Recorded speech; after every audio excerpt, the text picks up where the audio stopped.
Bueno, déjeme comenzar entonces de la siguiente manera. ¿De qué nos está hablando el apóstol Pablo en esta sección, mis hermanos? Si nosotros lo estudiamos detenidamente, nos damos cuenta de que Pablo nos cuenta cómo ha desarrollado su ministerio a través de estos años. Nos revela cuáles fueron las claves para tener un ministerio tan exitoso como el suyo.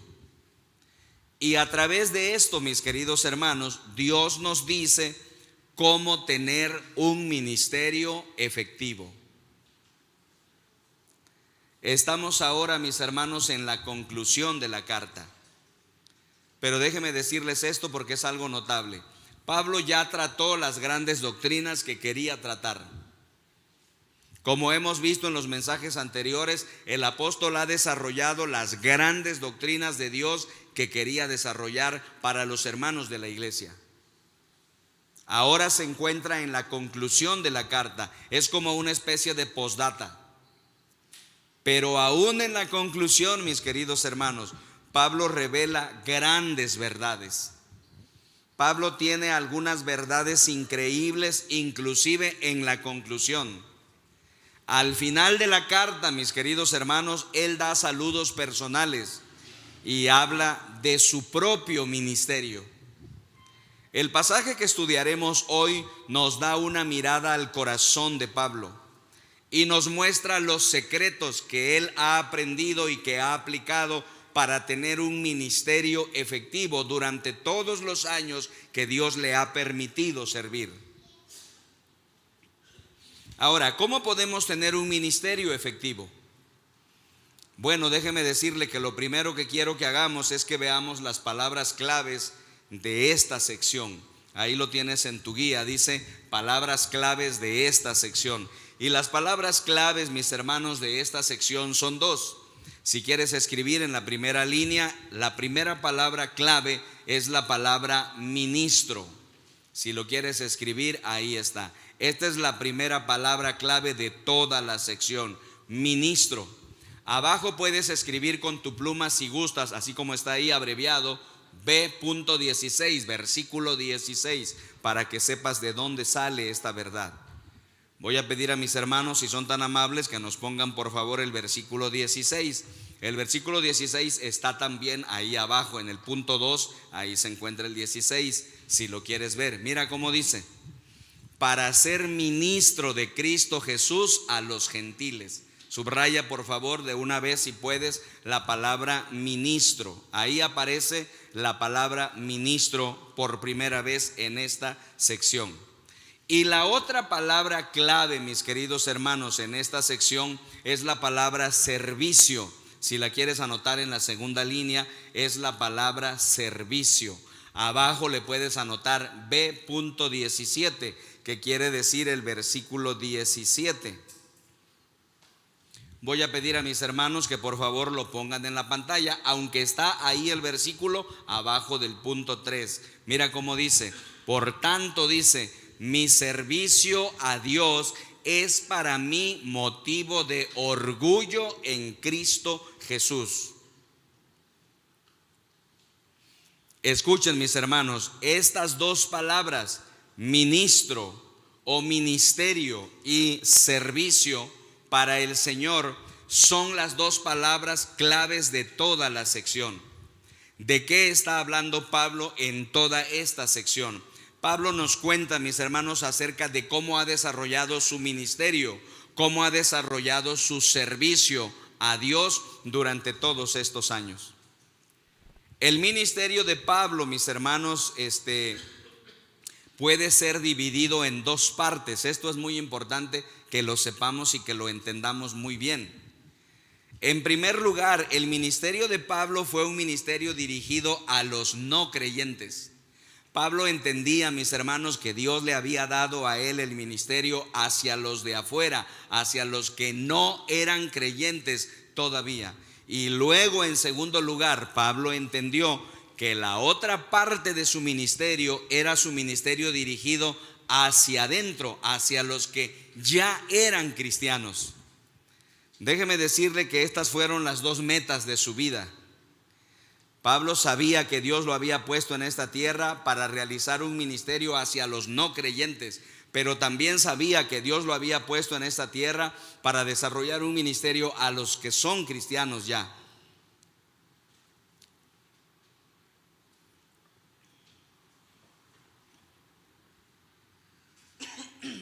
Perdón.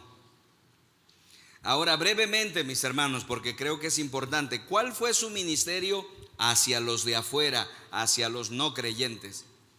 Veamos otra vez, hermanos, el versículo 15. Por favor, voy a pedir a mis hermanos que lo pongan en la pantalla. Miren lo que dice Pablo en el versículo 15. Ponme el versículo completo. Sin embargo, dice Pablo, les he escrito con mucha franqueza sobre algunos asuntos. Esos asuntos son las doctrinas de las que hemos hablado anteriormente, como para refrescarles la memoria, dándoles a entender el apóstol Pablo: sé que ustedes ya lo saben, no les estoy hablando de cosas nuevas, son cosas que ya saben, solamente les quiero refrescar la memoria. Pero mire lo que dice: me he atrevido a hacerlo por causa de la gracia que Dios me dio. Y luego en el versículo 16, por favor, si son tan amables y me lo ponen, mire cómo termina Pablo el argumento: para ser ministro de Cristo Jesús a los gentiles, los de afuera. Yo tengo el deber sacerdotal de proclamar el evangelio de Dios a fin de que los gentiles lleguen a ser una ofrenda agradable a Dios, santificada por el Espíritu Santo. ¿Qué está diciendo Pablo? Pablo dice: entiendo, hermanos, que el propósito número uno de mi ministerio es predicar el mensaje salvador de Jesucristo a los de afuera, a los que no conocen el mensaje. Hermanos, el primer propósito de Pablo, su primer objetivo de ministerio, era compartir las buenas noticias, el mensaje salvador de Jesucristo a los de afuera. Esta tiene que ser la meta número uno de cada creyente. Hermanos, tú y yo debemos entender que la meta número uno por las cuales Dios nos ha llamado para ser sus hijos es proclamar su mensaje salvador a los que no lo conocen. Muchas veces les he preguntado, mis hermanos, en algún sermón: ¿por qué Dios te deja aquí en la tierra después de que te vuelves cristiano? ¿No sería mejor que cuando te conviertes en cristiano Dios te recogiera, nos recogiera y nos llevara con Él para vivir eternamente en una vida hermosa, bella, como no tenemos, ¿verdad?, imaginación? Claro que sí. ¿Por qué nos deja Dios en esta tierra? La Biblia dice que Dios te deja aquí para que les hables a otros de Cristo Jesús como su Señor y su Salvador personal. Es la meta número uno de los verdaderos hijos de Dios, dice Pablo. Pero luego, mis hermanos, en los versículos siguientes,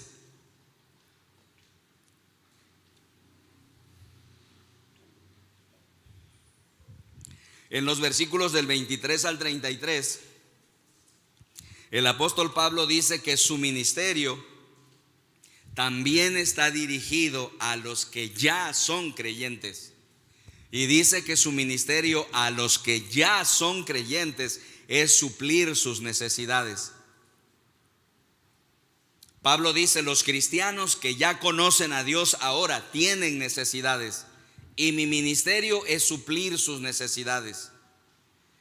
Cada creyente verdadero debe cuidar de sus hermanos y de sus hermanas en el Señor. Entre más creces en Cristo, más vas a cuidar a otras personas. Es la prueba de un verdadero cristiano. Entre más maduro soy como creyente, más me intereso por cuidar a otros. Son las dos metas de la vida de una persona. Así se puede desarrollar una vida con propósito. Primero entiendo que Dios quiere que yo comparta su mensaje salvador a los de afuera. Y luego, en segundo lugar, es entender que Dios quiere que yo ayude a otros en la iglesia del Señor a crecer. Son las dos grandes metas de la vida. Qué simple y qué sencillo, pero ¿a dónde te puede llevar a eso si lo empiezas a practicar?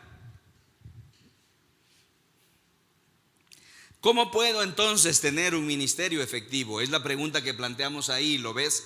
¿Cómo puedo tener un ministerio efectivo? Observando la vida y el ministerio de Pablo, mis hermanos, descubrimos 6 principios de un ministerio efectivo. Si tú quieres tener un ministerio efectivo, no importa el ministerio en el que estés sirviendo en este momento, estos son los criterios que debes seguir. Si yo quiero tener un ministerio efectivo, debo seguir esos criterios. No importa cuál es el ministerio que tú estás ejerciendo en este momento, estos son los 6 criterios que te darán un ministerio efectivo. Agradarás a Dios y serás bendición a los demás, y Dios te bendecirá a ti y a tu familia más y más. Bendita sea su promesa.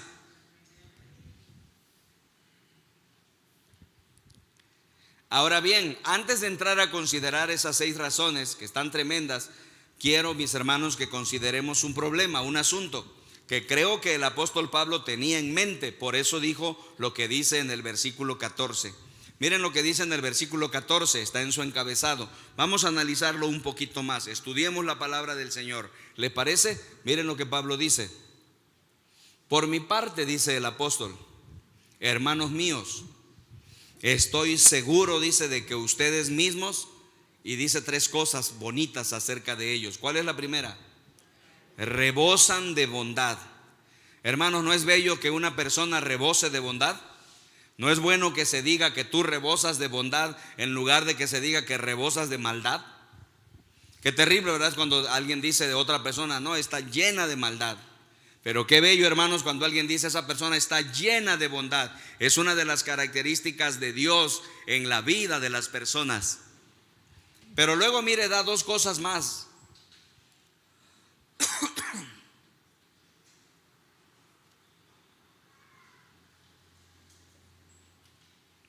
Subrayen, por favor, si tienen una pluma, la siguiente frase. Dice, abundan en conocimiento. Y luego subrayen, por favor, la siguiente frase. Están capacitados para instruirse unos a otros. ¿Qué es lo que Pablo está diciendo aquí, mis hermanos? Escuche bien con atención, porque esta es una de las grandes verdades del Evangelio. Lo que Pablo está diciendo, mis hermanos, es que cada creyente es un ministro.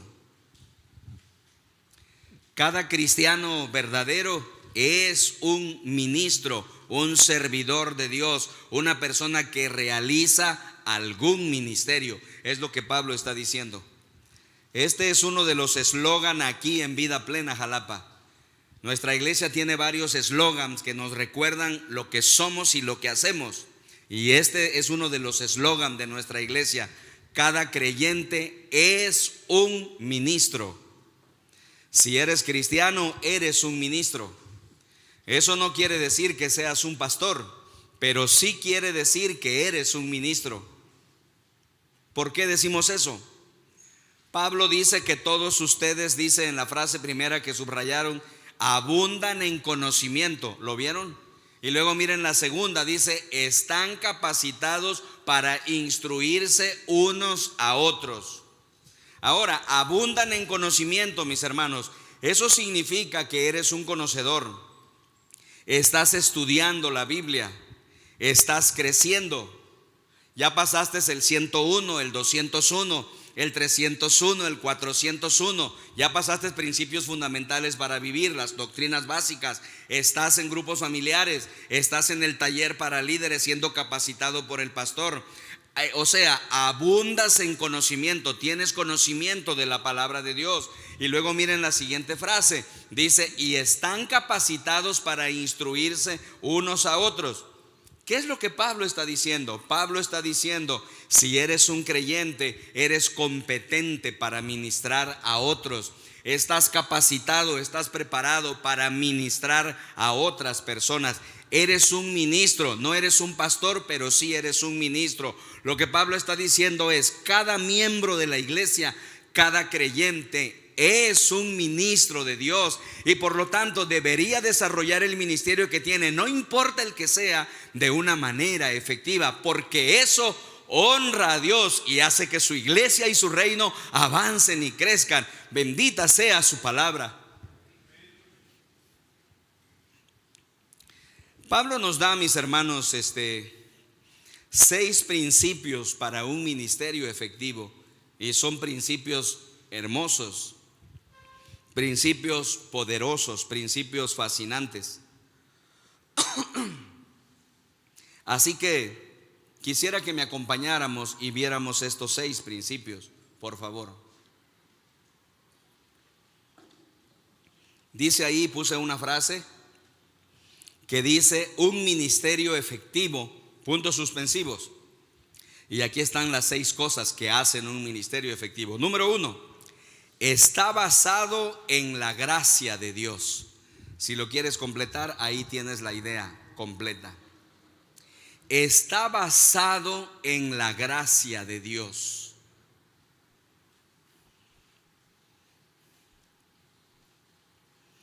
Escuchen, mis queridos hermanos y mis amigos, un ministerio efectivo no está basado en los gustos. No es que si me gusta hacer ese ministerio, claro que debe gustarte hacerlo, pero no está basado en los gustos. Miren cómo dice el versículo 15b, ahí lo tienen abajo del punto número 1. ¿Cómo dice? Me he atrevido, dice, a hacerlo por causa de ¿qué?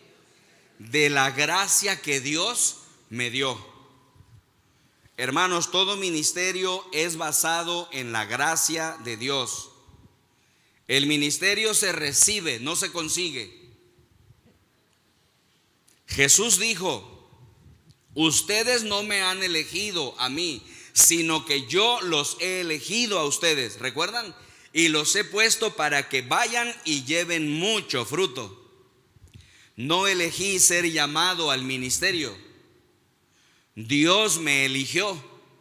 La Biblia dice que si tú eres un cristiano, eres un creyente verdadero, Dios te ha elegido para que desarrolles alguna clase de ministerio.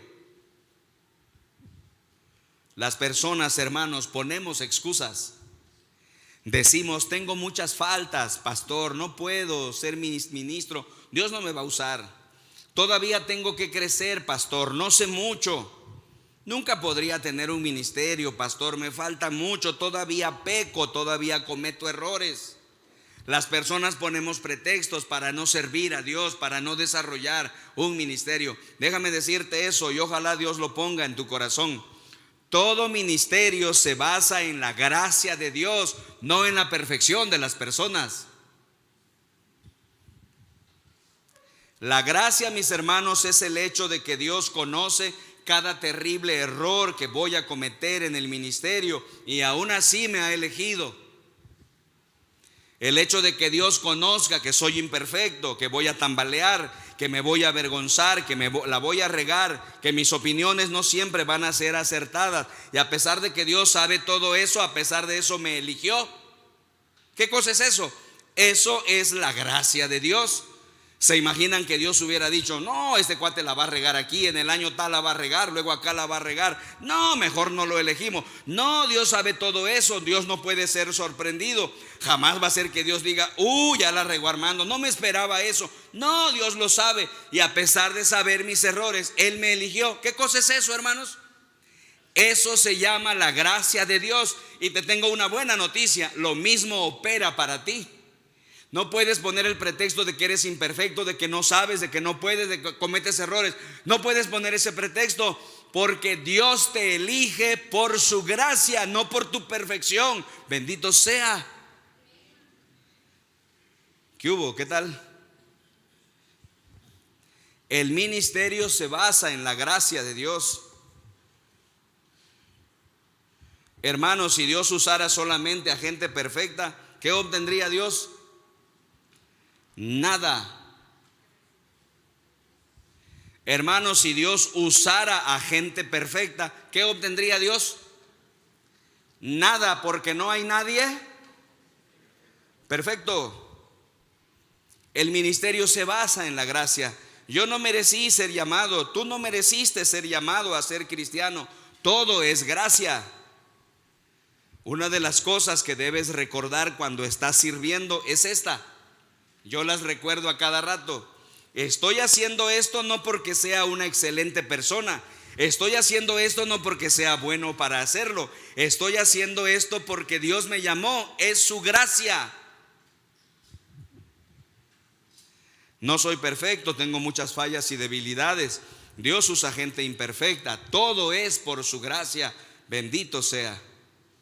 Es lo que Pablo dice, me he atrevido a hacerlo. ¿Por qué?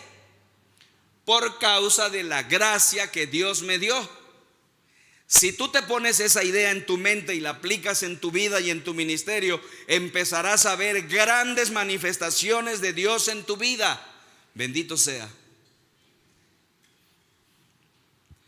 Este es el fundamento. Un ministerio efectivo está basado en la gracia de Dios. Pablo dice, mi ministerio me fue otorgado por Dios. No es algo que yo busqué o que yo pedí. Eso es algo que Dios me dio. Si piensas así, serás usado por Dios. Si estás pensando que para ser usado por Dios tienes que ser perfecto, tienes que saber mucho y tienes que saber esto, jamás vas a ser usado por Dios. ¿Qué es lo que necesitas? Un cambio en tu mentalidad, en tu manera de pensar. Déjate usar por Dios, hermano querido. Ese es el punto. Número 2, vean por favor la segunda razón. Un ministerio efectivo está basado en la palabra de Dios.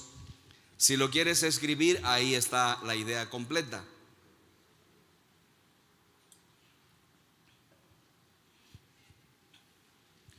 Un ministerio efectivo está basado en la palabra de Dios.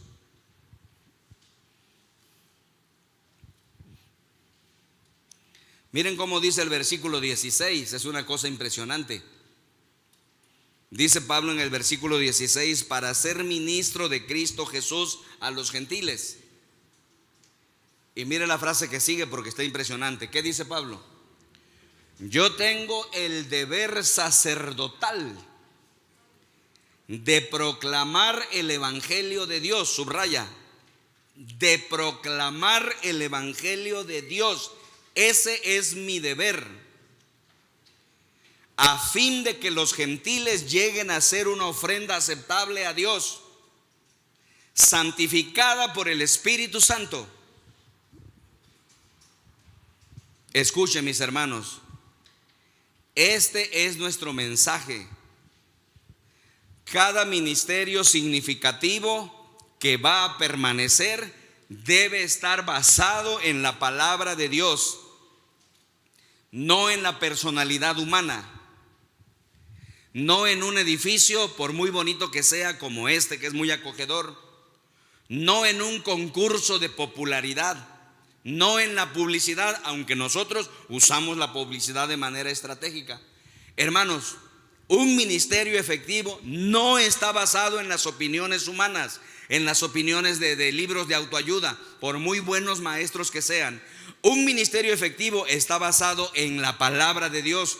Nuestro deber sacerdotal no es predicar nuestras ideas, es exponer y explicar lo que dice la palabra de Dios. Eso hará un ministerio efectivo y una iglesia creciente y poderosa.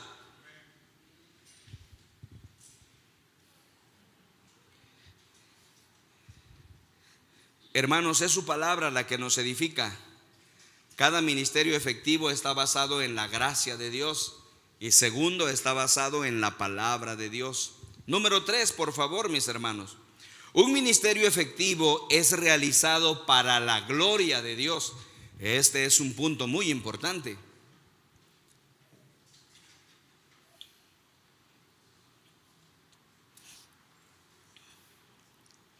Un ministerio efectivo, mis hermanos, es realizado para la gloria de Dios. Miren lo que dice los versículos 17 y 18. Preciosa la palabra. ¿Qué dice?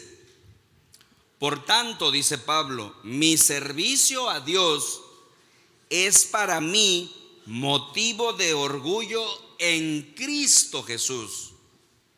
Subrayen por favor esa frase, motivo de orgullo en Cristo Jesús. Sigue diciendo el apóstol, mire lo que dice: no me atreveré a hablar de nada sino de lo que Cristo ha hecho por medio de mí, para que los gentiles lleguen a obedecer a Dios. Lo ha hecho con palabras y obras.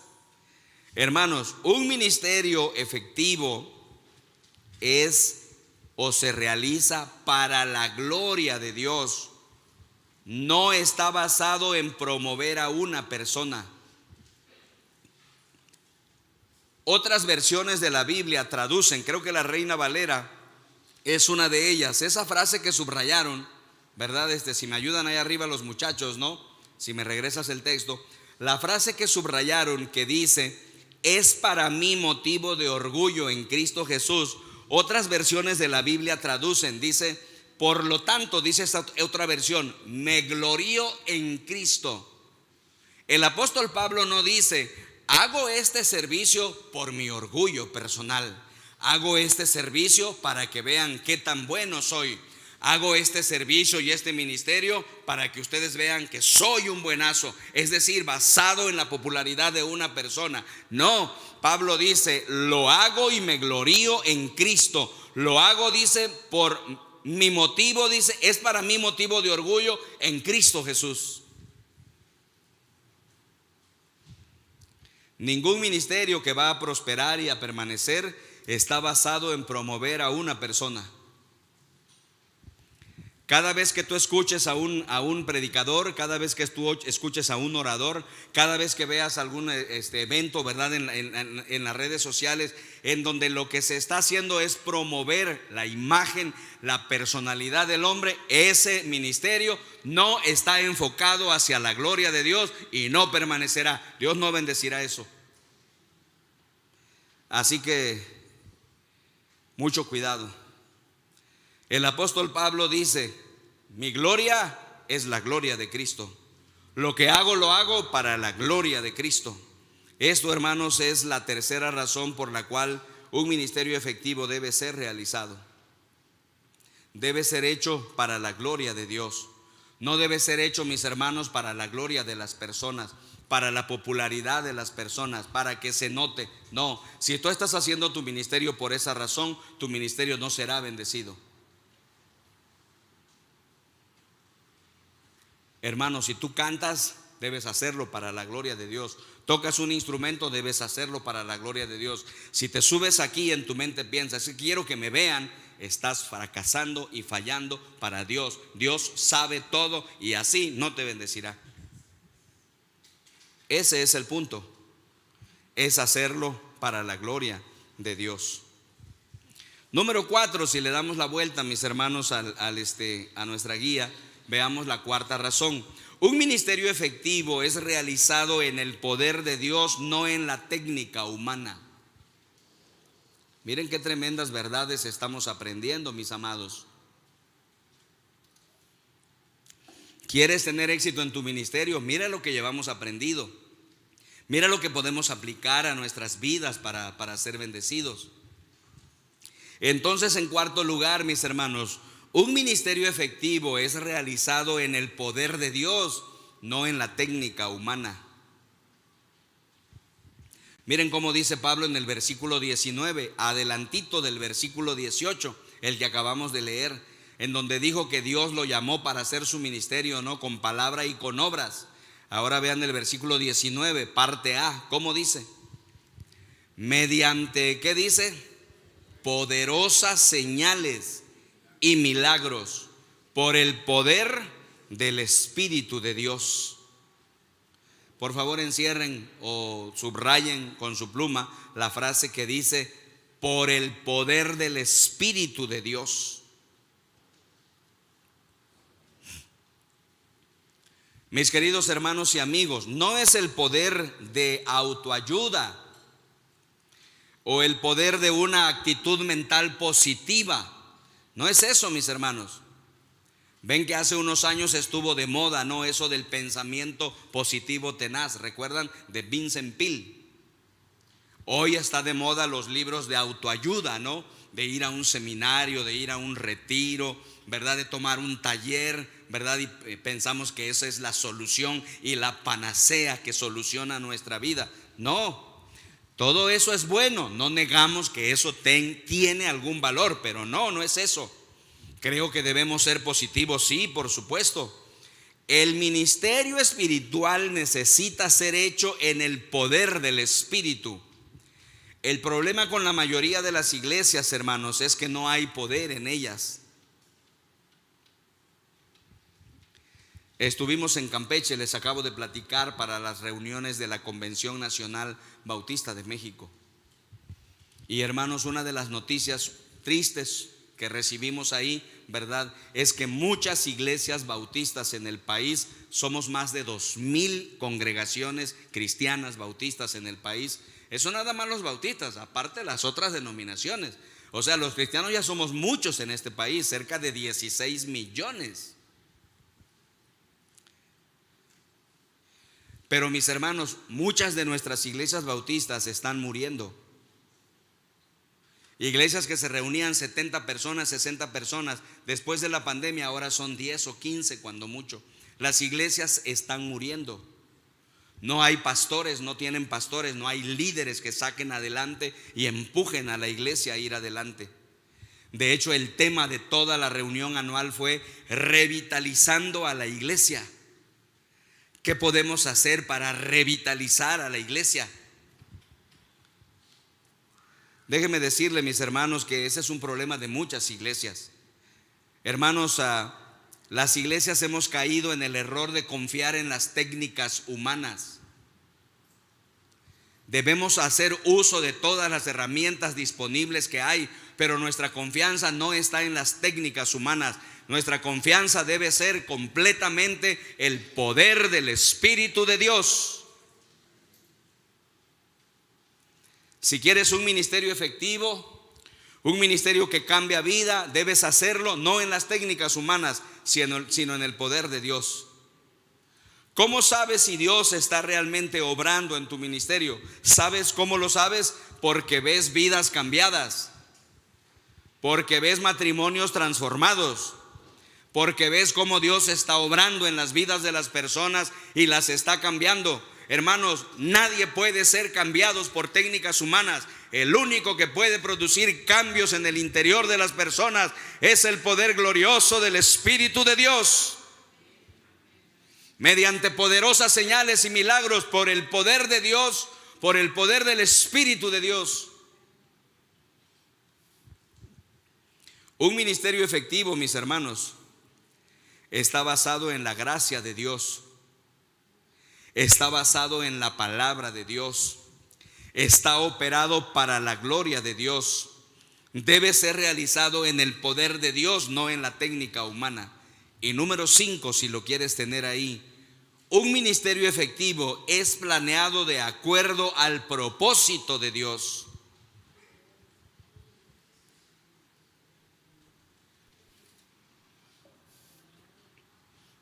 Esto es muy importante.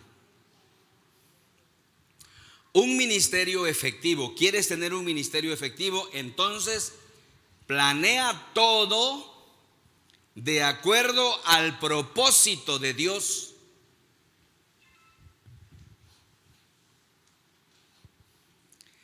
Escuchen, mis queridos hermanos, el apóstol Pablo tenía un plan.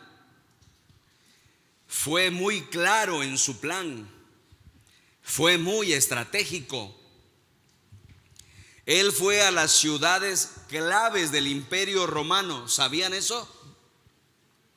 Él escogió los lugares que visitaría estratégicamente, inteligentemente, con toda la intención, confiando que al hacerlo, él planeaba de acuerdo al propósito de Dios, no de acuerdo a su gusto, no de acuerdo a sus intereses, no de acuerdo a su comodidad. ¿A dónde era más cómodo viajar? No me importa. Estoy planeando de acuerdo al propósito de Dios, no de acuerdo a mis propios propósitos. Escuchen, hermanos. Él escogió lugares como Filipos, por ejemplo, o como Éfeso, que eran centros de intercambio, centros comerciales, y eran centros de conexiones para hacer viajes a todos lados, para que cuando una iglesia se plantara allí, ese lugar serviría como un centro de expansión del glorioso evangelio de Jesucristo. Hermanos queridos de Vida Plena Jalapa, necesitamos ser muy estratégicos. Cada pastor de Vida Plena Jalapa debe ser muy estratégico. Cada líder de Vida Plena Jalapa debe ser muy estratégico. Cada siervo de grupo familiar de nuestra amada Vida Plena Jalapa tiene que ser muy estratégico. Hermanos, no debemos trabajar simplemente por trabajar. Necesitamos trabajar con inteligencia. Necesitamos trabajar con intencionalidad. No debemos ser eficientes, debemos ser efectivos. Mire lo que digo, no basta con ser eficientes, necesitamos ser efectivos. Ser eficientes es hacer las cosas correctamente. Ser efectivos es hacer las cosas correctas. Es pensar cuáles son las acciones, los eventos, los trabajos que debemos realizar para que redunden más fruto para la iglesia y la gloria de Dios. Eso es planear de acuerdo al propósito de Dios, no simplemente lo que se nos ocurra. No sé si me explico, pero sí intento.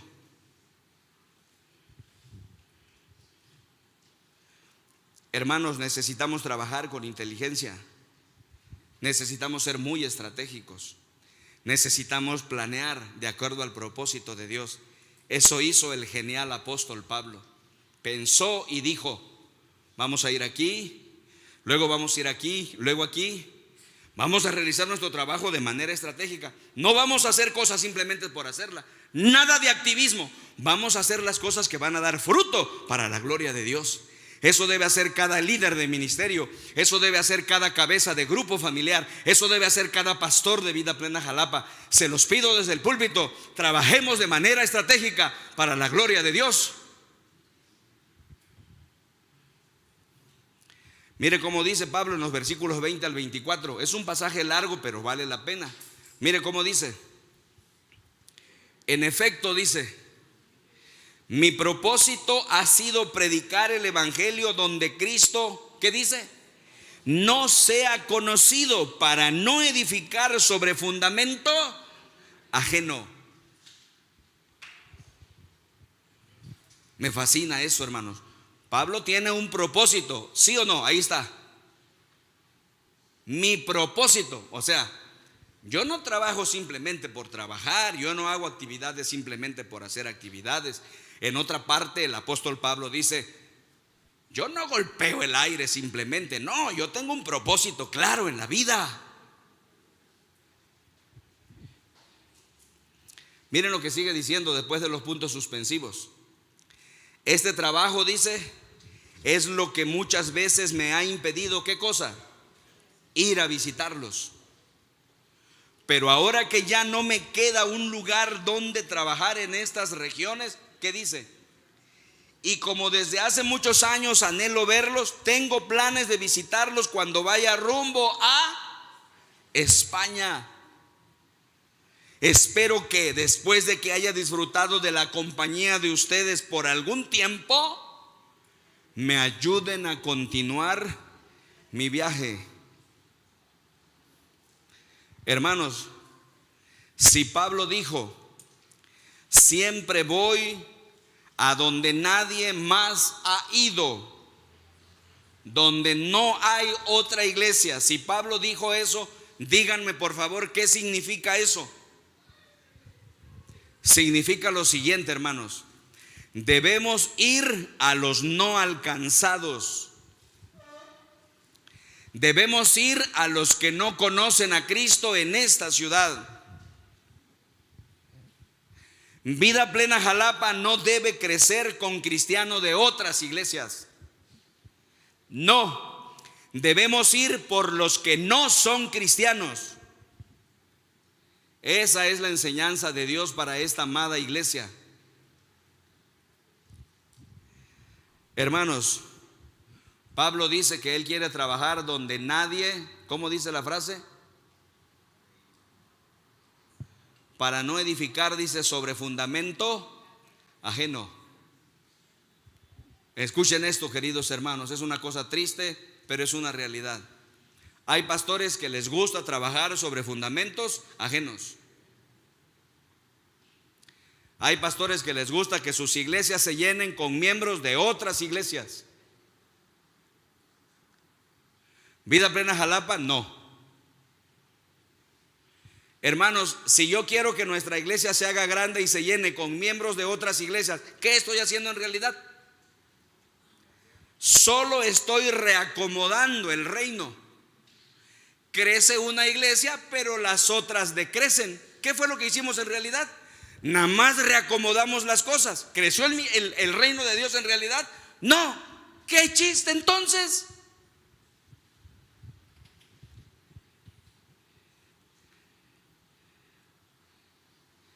Vida Plena Jalapa es una iglesia cuya visión es ir a cada colonia de la ciudad, establecer un grupo familiar ahí, ganar a la gente que nunca ha conocido a Cristo y que la casa de Dios se llene, no con gente de otras iglesias, con gente que nunca se ha parado en una iglesia.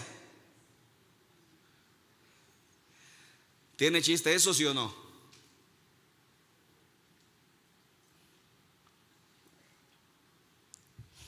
No los veo muy convencidos, ¿no?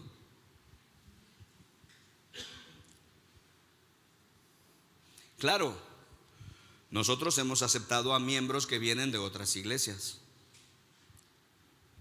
siempre y cuando la razón por la que están aquí se justifica, es correcta. Pero esa no es la idea de Vida Plena Jalapa. La idea de Vida Plena Jalapa, hermanos, es edificar en donde nadie lo ha hecho, para no edificar sobre fundamento ajeno. Es fascinante ver, hermanos, en el texto que acabamos de leer, que Roma no era el último destino de Pablo.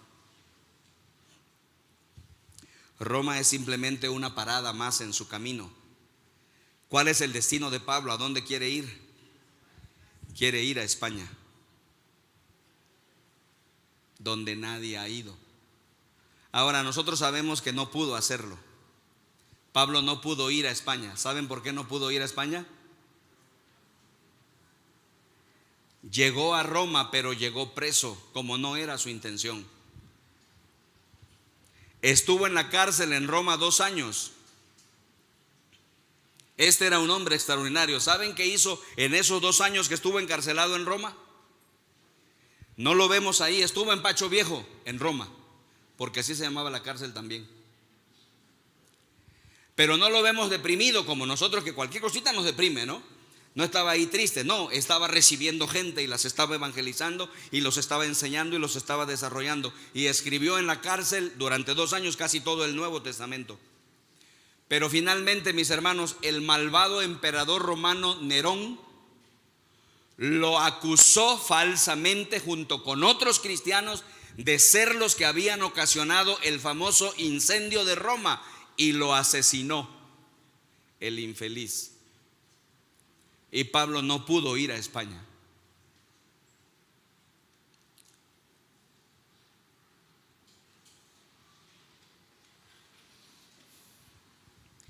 Pero pienso, mis hermanos, ¿qué hubiera pasado si Pablo hubiese logrado ir a España? La historia universal, la historia del mundo se habría escrito de otra manera. Probablemente no habríamos sido conquistados por la España católica romana, no habríamos sido conquistados por el catolicismo romano. ¿Quién sabe qué sería? Escucha y ponlo en tu corazón. La historia puede cambiar. Dios puede darle un giro a la historia cuando tú vas y predicas su palabra y abres un grupo en tu colonia y empiezas a proclamar el mensaje de Jesucristo.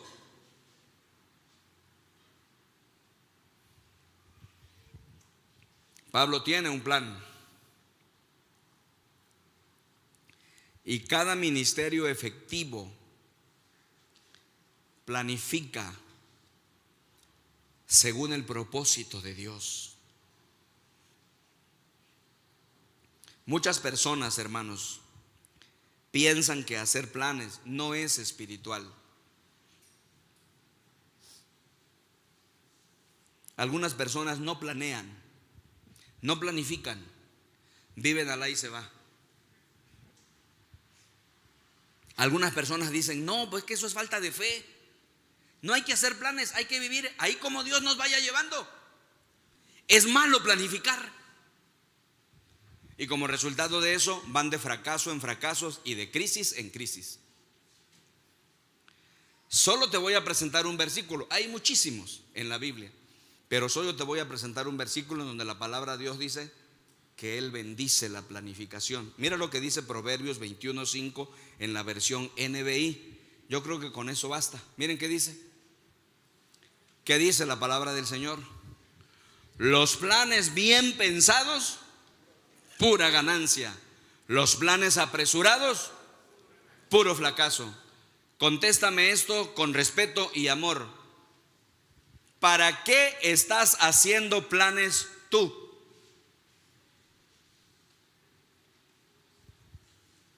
¿Estás planificando para algo?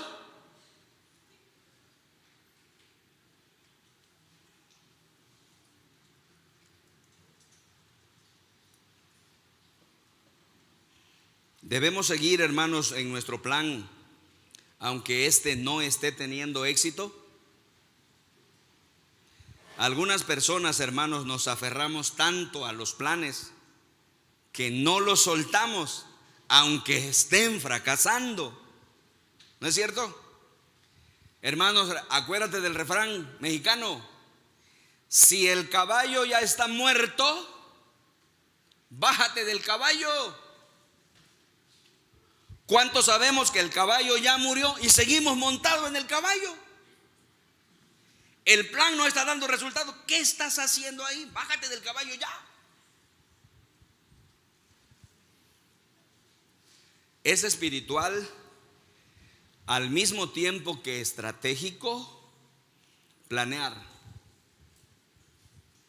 Conozco, hermanos, muchos pastores y líderes que trabajan arduamente, pero no lo hacen inteligentemente. Muchos hombres en el ministerio trabajan el doble de lo que yo trabajo, pero no están logrando tanto como tal vez nosotros estamos logrando, porque no son estratégicos. No piensan lo que Dios desea que hagan, sino que algo se les ocurre y piensan que va a dar resultado, y no es así. Se requiere mucha oración, mucho pensar y también preguntar para saber cómo podemos planificar de acuerdo al propósito de Dios. Y finalmente, mis hermanos, número 6, para cerrar este tremendo cuerpo de verdades. Número 6, un ministerio efectivo es respaldado por el pueblo de Dios.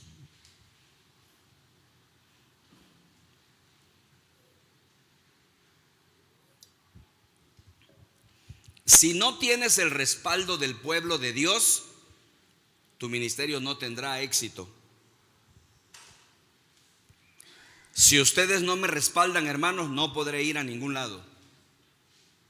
Si tienes un ministerio y el pueblo de Dios no te respalda, no podrás llegar muy lejos. Esta es una de las grandes verdades de Dios. Un ministerio efectivo es respaldado por el pueblo de Dios. Debemos entender todos que hay que apoyar a los ministerios que vienen de Dios. Los ministerios que vienen de Dios hay que apoyarlos. Hay que echarles la mano, hay que echarles el hombro, hay que hacer que tengan éxito. Todos los ministerios de nuestra iglesia debemos apoyarlos en la medida de nuestras fuerzas, según la fuerza de cada quien.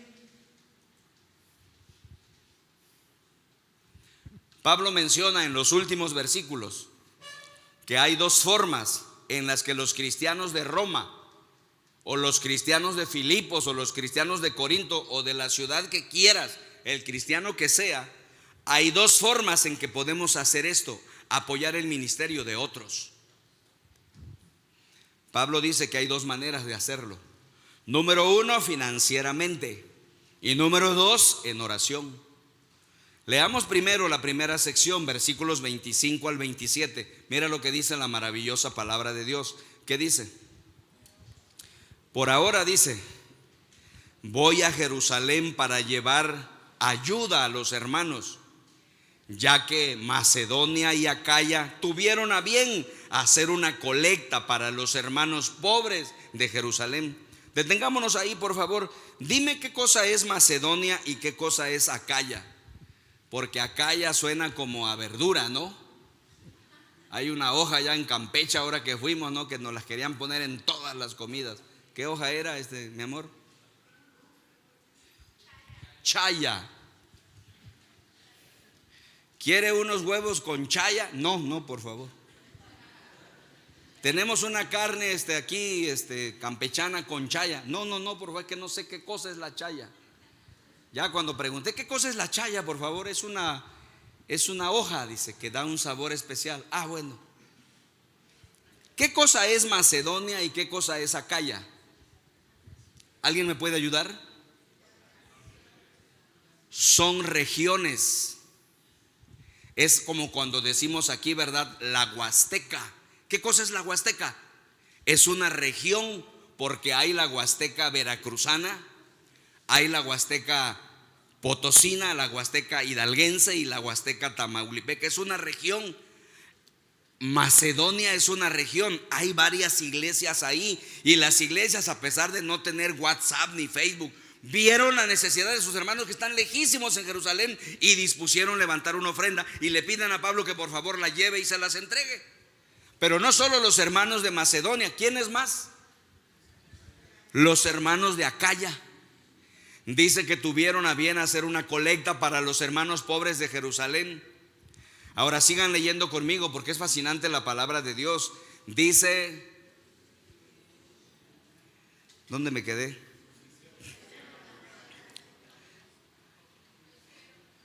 Lo hicieron, dice, de buena voluntad. Sígame.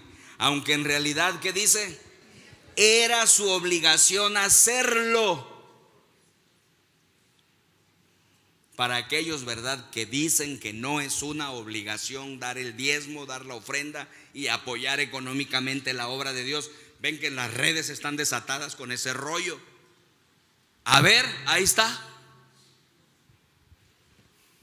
¿Cómo dice la frase? Lo hicieron de buena voluntad, dice, aunque en realidad, ¿qué dice? Era su obligación hacerlo. ¿Por qué? Si los gentiles han participado de las bendiciones espirituales de los judíos, ¿qué dice la palabra? Están en deuda con ellos para servirles con sus bendiciones materiales.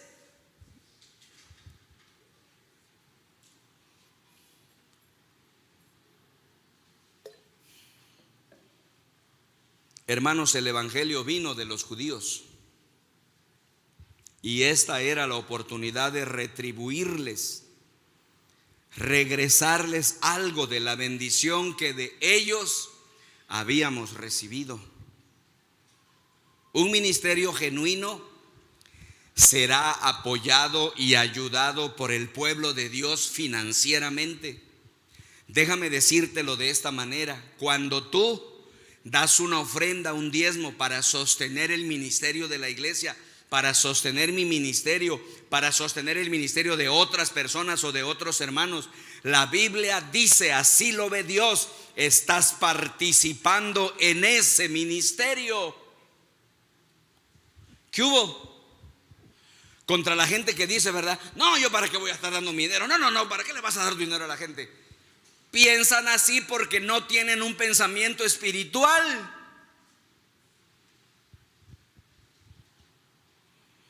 Un pastor en una pequeña iglesia predicaba una noche y les decía a su iglesia: esta iglesia tiene que levantarse y caminar, hermanos. Todos dijeron: amén, pastor, que camine, que camine. Entonces el pastor dijo: hermanos, no es suficiente caminar. Esta iglesia tiene que levantarse y correr. Tiene que correr. La congregación dijo: amén, pastor, la iglesia tiene que correr, que corra, que corra. Entonces el pastor dijo: hermanos, eso no es suficiente. Esta iglesia tiene que levantarse y volar. Y entonces los hermanos dijeron: amén, pastor, la iglesia tiene que volar, que vuele, que vuele. Y entonces el pastor dijo: hermanos, se necesita combustible para volar y se necesita dinero para comprar combustible. Entonces la congregación dijo: que camine, que camine.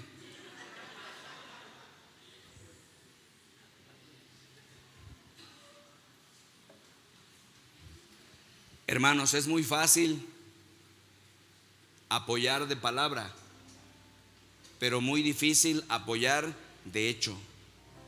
Pero Dios, hermanos, ve el corazón de cada uno de ustedes y mi corazón, y Él sabe qué tan dispuesto estás a apoyar con todo su bendita obra. ¿Quieres apoyar a la obra de Dios? Una manera de hacerlo es financieramente. Hay una línea abajo del texto, si lo quieres poner, ponlo. Esta es una manera en la que podemos apoyar la obra de Dios financieramente.